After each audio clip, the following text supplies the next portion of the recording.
Hey guys, sup. My name is Ray for the Yu-Gi-Oh! Council. Welcome to card previews and set reviews, or whatever the title says. I can't remember the exact name. For Judgment of Light Part 2, we did a Part 1, which was the basis of the set. This is Part 2, it's TCG exclusives and OCG imports.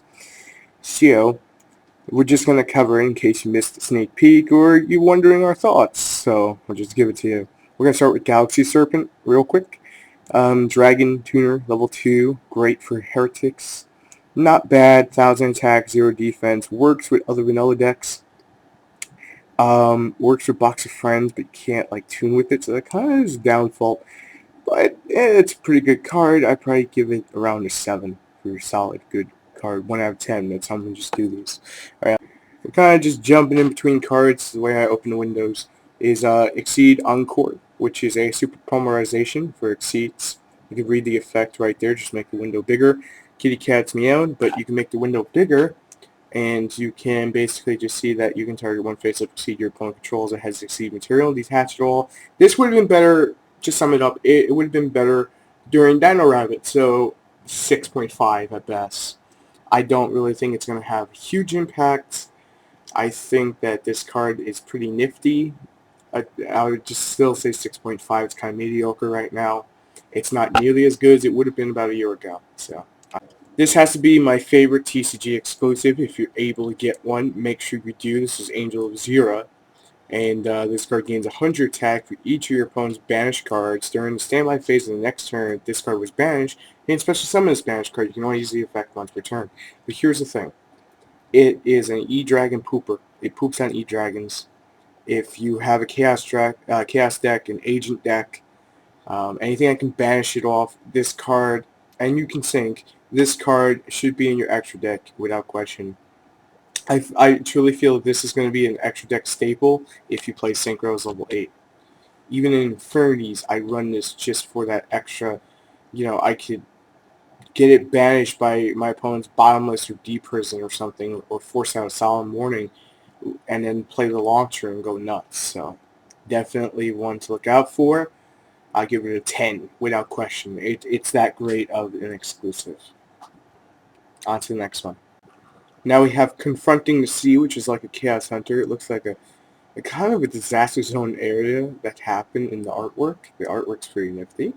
When your opponent special summons a monster from the extra deck, you special this card from your hand. If you do, it's unaffected by effects that target this card. Here's the only problem. It should have had around 3,000 defense. That sounds nuts, but the attack is so low.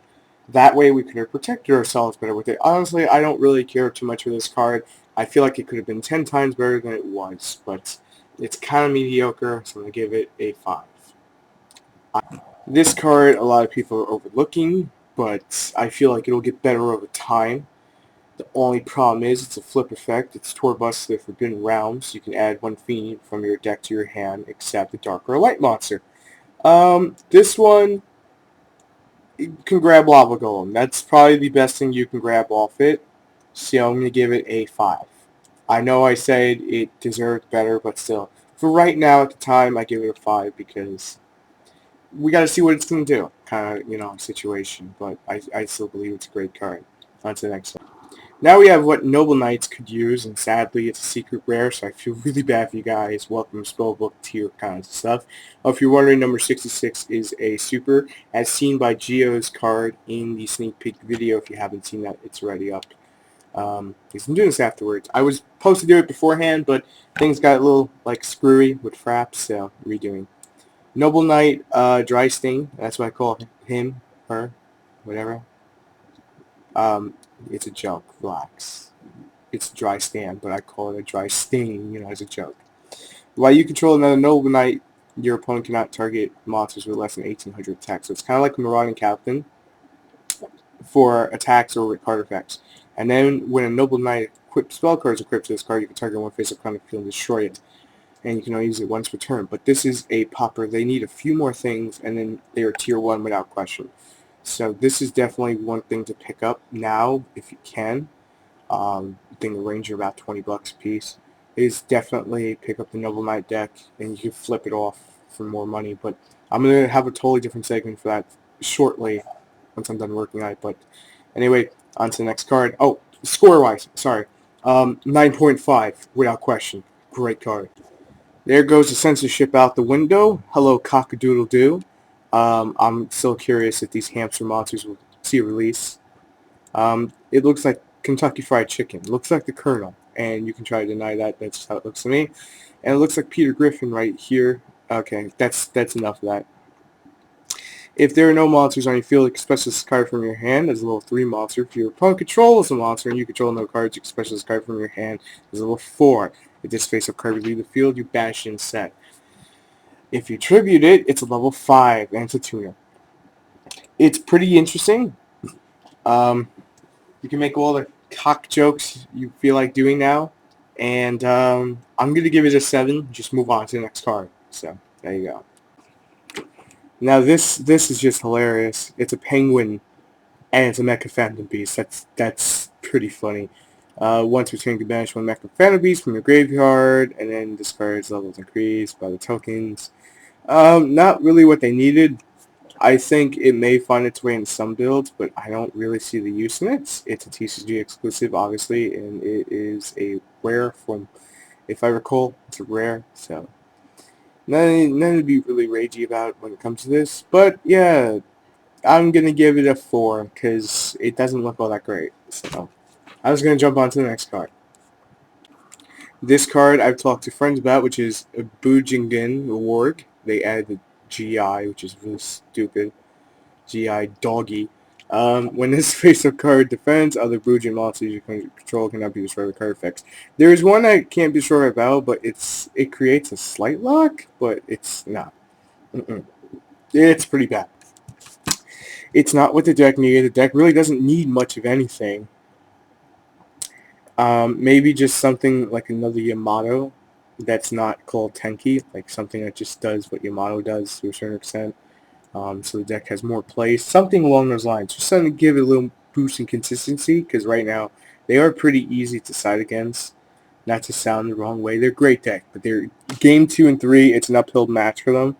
So it's kind of like Light Sworn that way, but with more consistency and less Judgment Dragon bullshit. So I'm giving this card a 2 because it's just bad.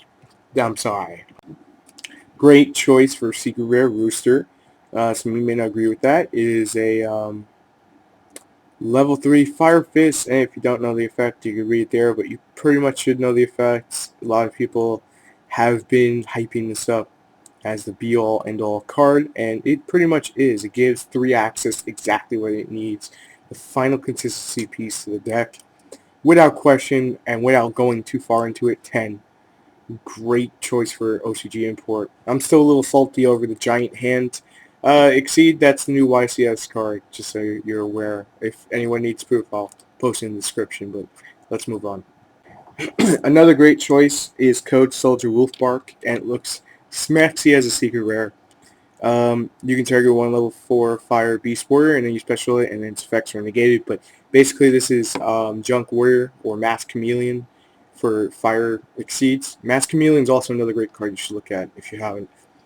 Code Soldier, definitely one that's going to be sought out after. Easily 9.5. I would have gave it a 10 if it would have just been a little less, because if it would just hit fire, it would have been easy 10. But it's got to be 9.5 because Beast Warrior fire, so you know where that's going to end up. All right. Junk Player, this card is awful. There's not much to say about it. It only gains 400 by banishing a junk, and that's not that great. I mean, it's 1800 attack, but still 2.5. Moving on. The Atmosphere, it's a plasma type-like card. It's not that great. Another 2 out of 10 because it's a pretty bad choice for import. But everything's got to get imported. Moving on. Moon Dance Ritual, this is a TCG exclusive. You can activate this card by targeting one wind monster. Exceed. You control that has no exceed, while this card is face-up on the field, negate the effects of all face-up monsters on the field. When the monster leaves the field, destroy this card, kind of like called Haunted. During the end phase, this card was activated. Attach this card to the monster as Exceed. It's not bad. It's not great. We don't have a lot of win exceeds, so a 4 out of 10. Let's move on. Medolce Chocolates? Yeah, I actually knew about this because he knew more. It's bad. Pass. 2 out of 10 because it doesn't really give the deck anything it needs. The deck has pretty much everything, so moving on. Kuja, it's a tribute mod. I'm sorry. If this card is tributed and sent to the graveyard, so basically like Monarchs, you get a level 4 or lower wins. It's too situational to be any good. 1.5, it's going to get the lower score without question. Fencing Firefarer, because I just want to really finish this video up. When this card is destroyed and sent to the graveyard, target one face of monster your opponent controls, destroy that target, and inflict 500. It's not bad. It's not great. 3.5 out of 10 because it could destroy his monster. So it gets, a little more, but it has to be destroyed. Wait. Ooh, okay. It's when this card is destroyed. So that makes it a little bit better. So we'll just give it a 4. Be even. Give it a 4.